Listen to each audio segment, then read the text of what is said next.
Malaria is making a comeback here in the United States after being practically wiped out decades ago. 5 locally transmitted cases were detected in Florida and Texas, a first in some 20 years. Tony Waterman tells us why now and how to stay safe. An unwelcome nuisance at any time of the year, Americans now have another reason to avoid the pesky mosquito this summer. 5 cases of malaria have been detected in the past 2 months, 4 in Florida and 1 in Texas, spread by the long-legged, bloodthirsty Anopheles mosquito. It's a concern because malaria is a life-threatening disease. It's not often seen in the United States, and we hadn't seen it domestically acquired in over 20 years. For decades, the cases found in the U.S. were people who had picked it up while traveling abroad. The local spread now prompting an alert from the Centers for Disease Control and Prevention, urging doctors treating unexplained fevers to consider malaria, regardless of the patient's travel history. It's not something everyone needs to be panicked about. It's very low risk at this point, but certainly if you develop any unexplained fever or symptoms, then talk to your doctor.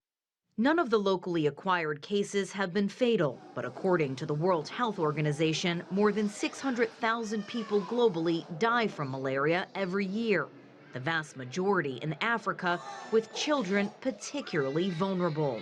Besides malaria, mosquitoes can carry other life-threatening diseases like yellow fever, dengue, and West Nile, making them among the deadliest creatures on the planet. They thrive in hot, humid climates, and as global temperatures rise, mosquitoes are migrating to new, warmer locations, bringing with them deadly diseases. Scientific studies show other species of disease-bearing mosquitoes are migrating north in the U.S. So as you get some of the changes in the temperature and climate, different sort of these mosquitoes and maybe moving further north, those in particular that are most likely to transmit malaria. Experts say prevention is key, encouraging people to use bug repellent, cover up while outdoors, and avoid being out at dusk and dawn when mosquitoes are most active. Not getting bitten in the first place, the easiest way to avoid getting sick. Tony Waterman, CGTN, Austin, Texas. Catherine Troisi is an infectious disease epidemiologist and professor at University of Texas and joins us from Houston. Professor, thanks for being with us. I just want to clarify something. These cases in the U.S. are different because the people who were infected got it here in the United States. So why now after 20 years? I'm not sure we'll ever know the answer to that. While climate change, as was mentioned in the previous episode, what is certainly responsible for increasing where the mosquitoes live and therefore can transmit malaria.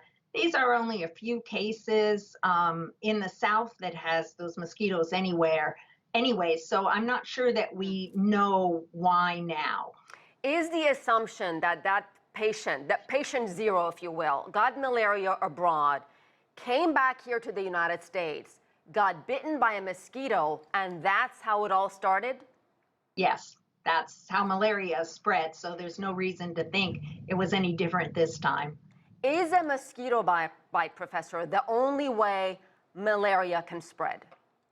No, it can spread from mother to fetus, and it can also spread through blood transfusions, but those are much rarer than mosquito biting you. So how worried should we be here in the U.S.? Can this thing blow up? I seriously doubt that we're going to see anything like, for example, COVID, because it's not infectious person to person, except, as I said, blood transfusions and mother to fetus.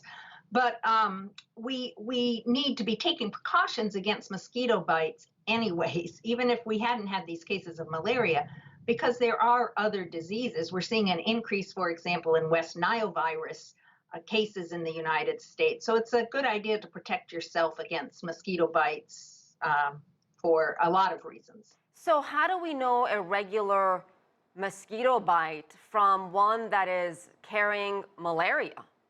You don't, unless you get sick. So what are the symptoms? Professor? The symptoms of malaria are usually very flu-like, a high fever, muscle aches, things like that. And so if you experience these symptoms, and there isn't another reason for it, you don't know that you have a respiratory illness, for example, and you live in a part of the country of the United States where the Anopheles mosquito, and that's a specific mosquito that carries malaria, lives, which is basically the eastern seaboard, particularly and southern states, so even as far west as Texas, then you might consider going to your doctor to be tested. There are quick tests that can be done to see if you have malaria. It's important to get treated early on because malaria can kill people, Right. and can cause severe symptoms. And if you are infected, then a mosquito could bite you and transmit it to somebody else. So why is there a vaccine approved for African countries, but not here in the United States? Well, we don't have very many cases here in the United States. Well, we may now. Well, we might, but it's still not going to look like Africa. The vaccine, although it's a wonderful achievement, we've been trying for a long time to get a vaccine against malaria, is only about 30% effective. That is in preventing cases or decreasing severity. So it's not the perfect vaccine, but it's very important where the risk of getting malaria is much higher than it is in the United States and Europe, other countries like that. All right, we'll leave it there. Thank you very much, Professor Catherine Troisi.